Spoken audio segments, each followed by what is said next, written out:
If you're listening right now, help me prove something wrong.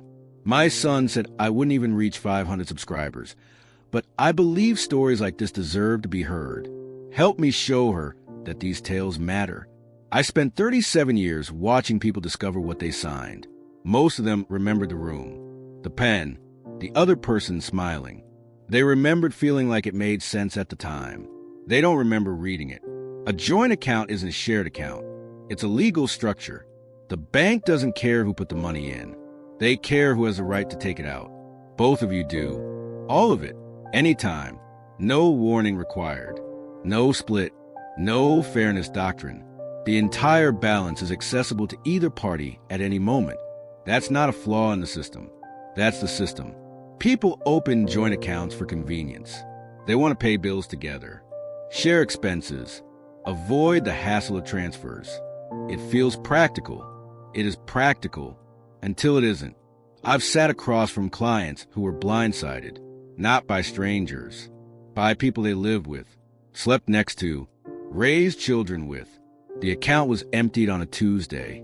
They found out on Wednesday. By Thursday, they're in my office asking what they can do. The answer is usually nothing, because the law doesn't recognize betrayal. It recognizes authorization, and they authorized the day they signed. Joint accounts exist in a space where intimacy and contract law overlap. Most people only think about the intimacy part. The law doesn't. When you add someone to an account as a joint owner, you're not just sharing access. You're sharing ownership. Legally, every dollar in that account belongs entirely to both of you. That sounds romantic until you understand what it means. It means either of you can withdraw everything without the other's knowledge or consent. It means creditors can seize the entire balance to satisfy one person's debt.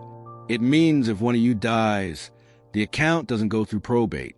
It transfers automatically to the survivor, even if the will says otherwise. People assume marriage protects them. It doesn't. Divorce proceedings take months.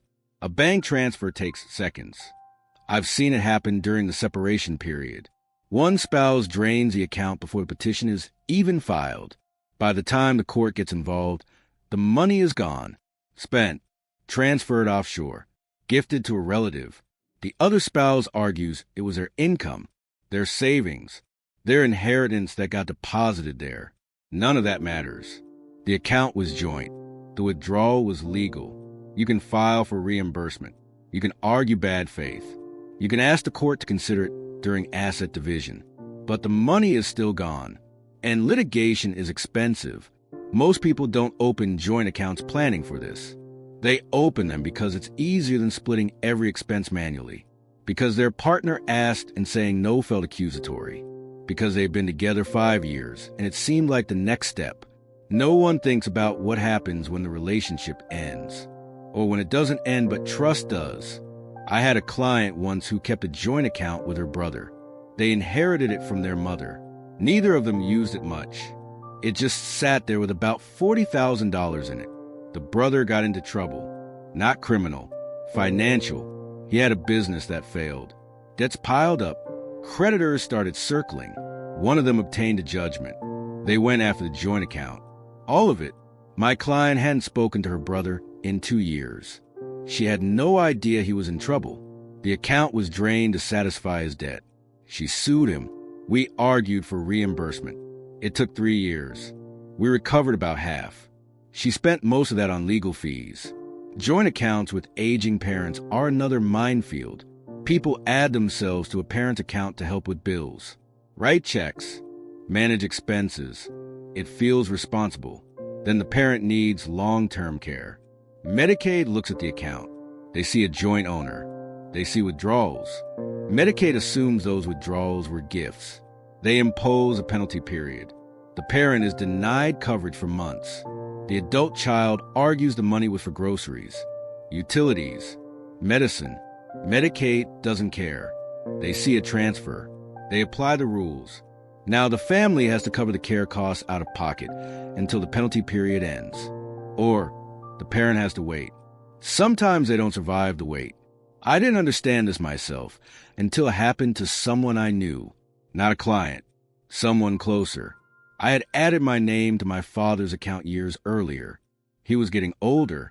I wanted to make sure I could pay his bills if something happened. Something happened. He had a stroke, needed rehabilitation, then long-term care. We applied for Medicaid. They flagged the account. They looked at every withdrawal I'd made over 5 years. Groceries, prescriptions, his mortgage, his property taxes. All of it was counted as gifts. The penalty period was 8 months. I hired an attorney, not for my firm. I needed someone who specialized in elder law. We spent 4 months reconstructing every transaction, proving what each withdrawal was for, gathering receipts, bank statements, utility bills. We got the penalty reduced. Not eliminated. Reduced. My father went into a facility 2 months later than he should have. I knew the law. I'd advised clients on this exact issue. I still didn't see it coming. Joint accounts feel like a convenience. They're treated like a contract. And contracts don't care about intentions. People assume they can always work it out. That if something goes wrong, they'll just talk it through. Divide things fairly. Act like adults. That works when both people want to act like adults. When one of them doesn't, the other person finds out that fairness isn't a legal standard. Joint accounts also complicate estates. People think adding a child's name to an account will avoid probate. It does. But it also means that account isn't part of the estate. If you have 3 children and you add one of them to your account, that child inherits the entire balance. The other 2 get nothing from that account. You can say you wanted them to split it. You can write it in a letter. You can tell the whole family. None of that is legally binding. The child who's on the account owns it. They can keep it, and they often do. I've mediated those fights. Siblings who didn't speak to each other for years. One of them insisting the parent wanted the money shared. The other saying it was a gift. No one wins those. People also underestimate how joint accounts interact with lawsuits. If you're sued, your assets are exposed. That includes joint accounts, even if the money isn't yours. I've seen plaintiffs go after joint accounts knowing full well the defendant only contributed a fraction. They know the co-owner will want to settle rather than lose the entire balance. It's a pressure tactic. And it works. Joint accounts create liability you didn't agree to. You're not just sharing access. You're sharing risk. The person you trust today might not be trustworthy in 2 years. Or they might be trustworthy but reckless. Or unlucky. Doesn't matter. You're both exposed. There are better ways to share finances. Authorized user access. Power of attorney. Transfer on death designations. Secondary cardholder status. These options give access without ownership. They allow someone to help without exposing you, but they require paperwork and foresight and the willingness to treat intimacy like the legal relationship it actually is. Most people don't do that. They add the name and move on. Years pass. The account grows. It becomes a place where the mortgage gets paid, where savings accumulate, where direct deposits land. Then something breaks. The relationship, the trust, the health, and the account becomes the weapon or the target. I don't see these cases early. I see them late, after the money is gone, after the damage is done. People sit across from me, wanting to know what their options are. I tell them the truth.